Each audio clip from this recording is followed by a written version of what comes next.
नमस्कार दोस्तों, मेरा नाम अनुज है। टारगेट एग्जाम विधि चैनल पर आप सभी लोगों का स्वागत है। दोस्तों, आज के वीडियो में हम लोग जीके और साइंस के 20 प्रश्न हल करेंगे। ये बहुत ही महत्वपूर्ण प्रश्न है, ध्यान से देखिएगा। आइए शुरू करते हैं। पहला प्रश्न है, किस राजा ने ओडिशा में उदयगिरि की पहाड़ियों में हाथी गुम्फा अभिलेख उत्कीर्ण करवाया था? ऑप्शन इसमें ए वाला सही होगा, कलिंग राजा खारवेल। पश्चिम क्षत्रप वंशीय शक राजा रुद्रदामन प्रथम द्वारा गिरनार अभिलेख निर्माण करवाया गया था। गिरनार, या जिसे जूनागढ़ अभिलेख कहते हैं, जूनागढ़ अभिलेख। गुप्त शासक समुद्रगुप्त के द्वारा प्रयाग स्तंभ अभिलेख स्थापित करवाया गया। और प्रतिहार वंश के राजा राजा भोज द्वारा ग्वालियर अभिलेख उत्कीर्ण करवाया गया था। अगले प्रश्न पर आते हैं। दूसरा प्रश्न है, न्याय दर्शन के प्रतिपादक कौन थे? न्याय दर्शन के प्रतिपादक दोस्तों गौतम ऋषि थे। ऑप्शन बी वाला सही होगा। कणाद व उलूक द्वारा वैशेषिक दर्शन का प्रतिपादन किया गया, वैशेषिक दर्शन। कपिल मुनि ने सांख्य दर्शन का प्रतिपादन किया। पतंजलि ने योग दर्शन का प्रतिपादन किया था। वादरायण द्वारा, पहले बता देता हूं मैं, वादरायण द्वारा उत्तर मीमांसा दर्शन और जैमिनी द्वारा पूर्व मीमांसा दर्शन का प्रतिपादन किया गया था। वादरायण ने उत्तर मीमांसा दर्शन का प्रतिपादन किया और जैमिनी ने पूर्व मीमांसा दर्शन का प्रतिपादन किया था। ब्रह्म समाज के संस्थापक कौन थे? ब्रह्म समाज की स्थापना 20 अगस्त 1828 में हुई थी। राजा राम मोहन राय जी के द्वारा स्थापित हुआ था। 1815 में इन्होंने आत्मीय सभा का गठन किया, आत्मीय सभा। और वेदांत कॉलेज की स्थापना 1825 में की थी। 1815 में आत्मीय सभा और 1825 में वेदांत कॉलेज की स्थापना की। सुभाष चंद्र बोस जी के द्वारा फॉरवर्ड ब्लॉक की स्थापना की थी, फॉरवर्ड ब्लॉक की स्थापना की गई थी 1939 में। और रविन्द्रनाथ टैगोर जी ने विश्व भारती संस्थान की स्थापना की थी, विश्व भारती संस्थान की स्थापना की थी 1912 में। और गोपाल कृष्ण गोखले जी के द्वारा सर्वेंट्स ऑफ इंडिया सोसाइटी स्थापित किया गया था 1905 में। आइए आगे देखते हैं। चौथा प्रश्न है, भारतीय संविधान के अनुच्छेद 53 में किसका प्रावधान किया गया है? ऑप्शन इसमें सी वाला सही होगा। प्रतिवर्ष सरकार संसद में वार्षिक वित्तीय विवरण अर्थात बजट पेश करेगी, ऐसा वर्णन किया गया है अनुच्छेद 53 में। नए राज्यों के प्रवेश व स्थापना का प्रावधान अनुच्छेद 2 में है। संघ की कार्यपालिका संबंधी शक्ति राष्ट्रपति में निहित होगी, ऐसा प्रावधान अनुच्छेद 53 में है, अनुच्छेद 53 में। एक सेकंड दोस्तों, अनुच्छेद 53 के ही संबंध में पूछ रहा था, तो अनुच्छेद 53 के हिसाब से ऑप्शन आपका ए वाला सही होगा।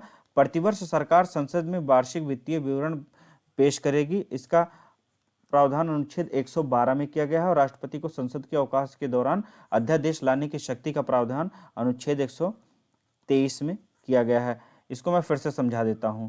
भारतीय संविधान के अनुच्छेद 53 में किसका प्रावधान किया गया है? तो अनुच्छेद 53 में संघ की कार्यपालिका की शक्ति राष्ट्रपति में निहित होगी, ऐसा प्रावधान है। नए राज्यों के प्रवेश की स्थापना का प्रावधान अनुच्छेद 2 में है।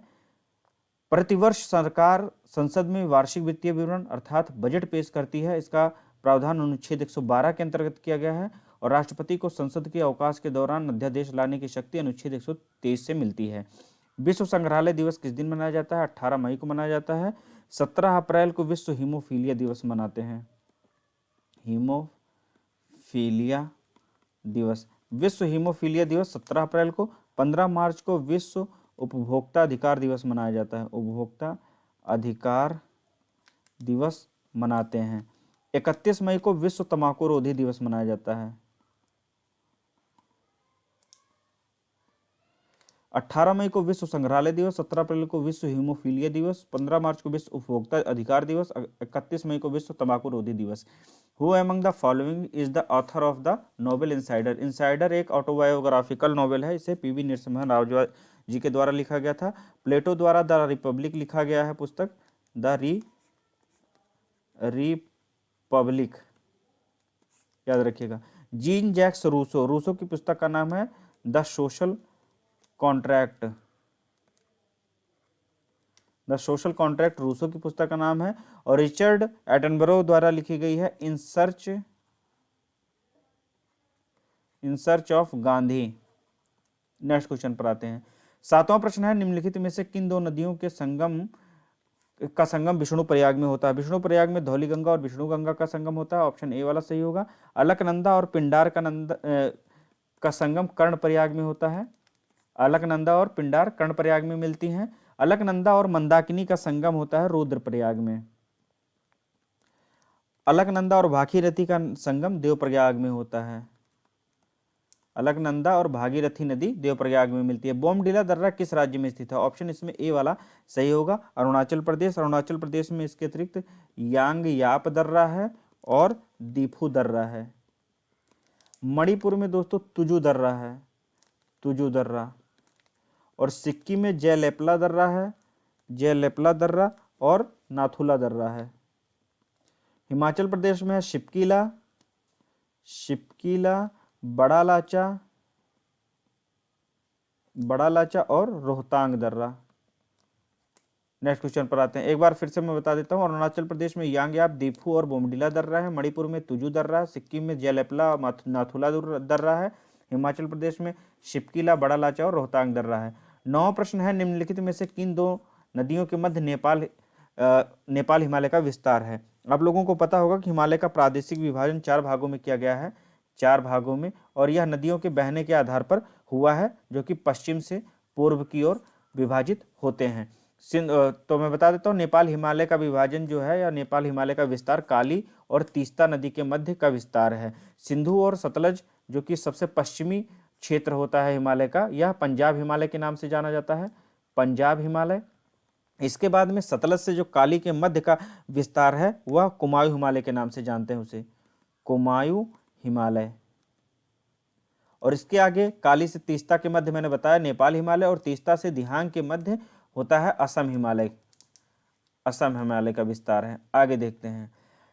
10वां प्रश्न है, चतुर्थ आंग्ल मैसूर युद्ध के समय भारत का गवर्नर जनरल कौन था? ऑप्शन इसमें डी वाला सही होगा, लॉर्ड वेलेस्ली। लॉर्ड वेलेस्ली 1799 में ईस्वी में जब चतुर्थ आंग्ल मैसूर युद्ध हुआ था, तब भारत के गवर्नर जनरल थे। बड़े लास्ट के समय प्रथम आंग्ल मैसूर युद्ध हुआ था, अर्थात फर्स्ट आंग्ल मैसूर युद्ध हुआ था 1767 से 1769 ईस्वी के मध्य में। वारेन हेस्टिंग्स के समय सेकंड आंग्ल मैसूर युद्ध हुआ, जो 1780 से 84 के मध्य में हुआ था। और लॉर्ड कॉर्नवालिस के समय तृतीय आंग्ल मैसूर युद्ध हुआ था, जो 1790 से 92 के मध्य चला था। ऑप्शन इसमें डी वाला सही होगा। 11वां प्रश्न है, निम्नलिखित में से किस देश से होकर कर्क रेखा गुजरती है? दोस्तों कर्क रेखा इनमें से ताइवान से होकर के गुजरती है, ऑप्शन इसमें डी वाला सही होगा। ब्राजील, कोलंबिया और सोमालिया से हमारी विषुवत रेखा होकर के गुजरती है, विषुवत रेखा इन तीनों देशों से होकर गुजरती है। यदि अन्य देशों की बात करें जहां से कर्क रेखा होकर गुजरती है, तो ताइवान आपको मैंने बताया, इसके अतिरिक्त चीन है, म्यांमार है, बांग्लादेश है,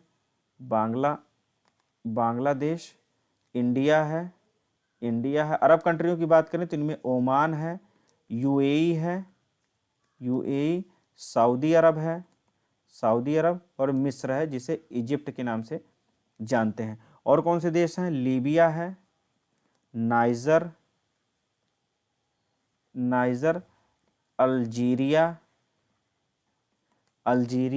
माली, वेस्ट सहारा, और इसके अतिरिक्त मारितानिया है, बहामास है, और मैक्सिको से भी होकर कर्क रेखा गुजरती है। इसलिए इसे जो है एक बार मैं और दोहरा देता हूँ।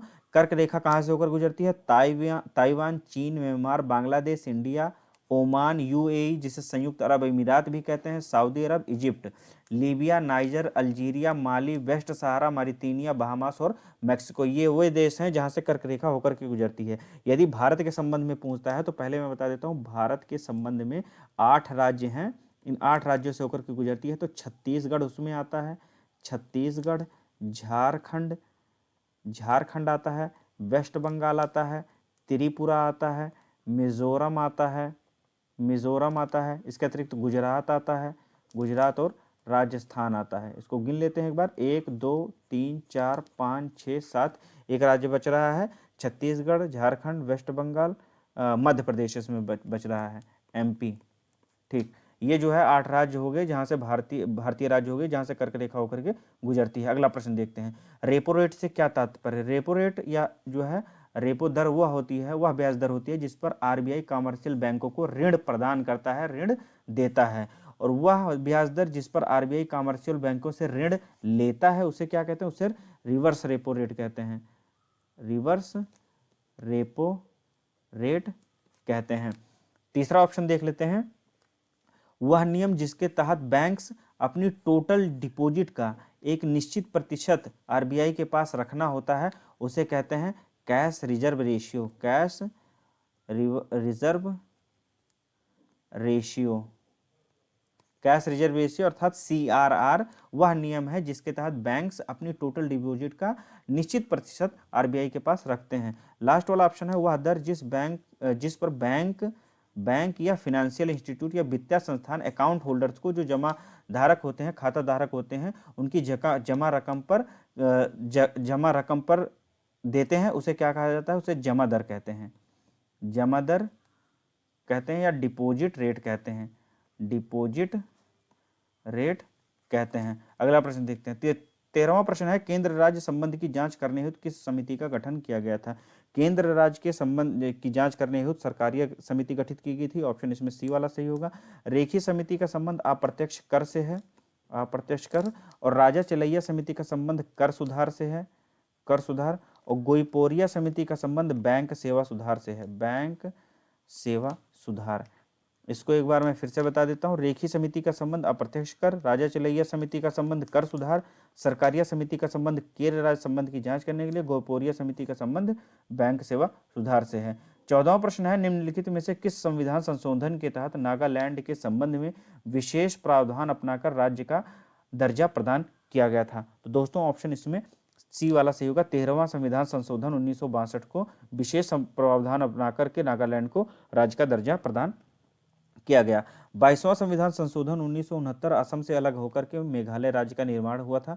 असम से अलग करके मेघालय का गठन हुआ, मेघालय का गठन हुआ था या मेघालय राज्य बना था। 36वां संविधान संशोधन 1975 सिक्किम को पूर्ण राज्य का दर्जा मिला था और यह 22वां राज्य बनकर के 22वां राज्य भारत का बना था। 61वां संविधान संशोधन अधिनियम 1989 में आया था जिसमें वोटिंग राइट जो है, वोटिंग राइट 21 वर्ष हुआ करते थे, 21 वर्ष की आयु के लिए होता था, अब जो है 18 वर्ष हो गई थी। 18 वर्ष आयु वोट देने के लिए किस संविधान संशोधन से हुई, तो वह 61वां संविधान संशोधन 1989 था।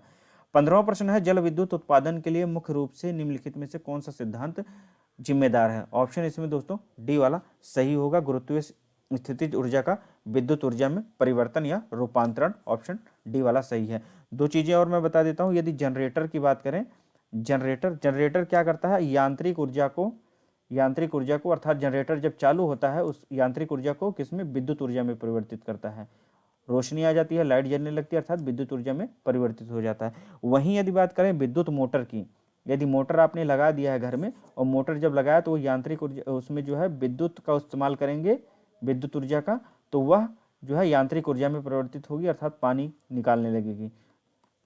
जनरेटर यांत्रिक ऊर्जा को विद्युत ऊर्जा में परिवर्तित करता है जबकि विद्युत मोटर विद्युत ऊर्जा को यांत्रिक ऊर्जा में रूपांतरित करता है। आगे देखते हैं 16वां प्रश्न।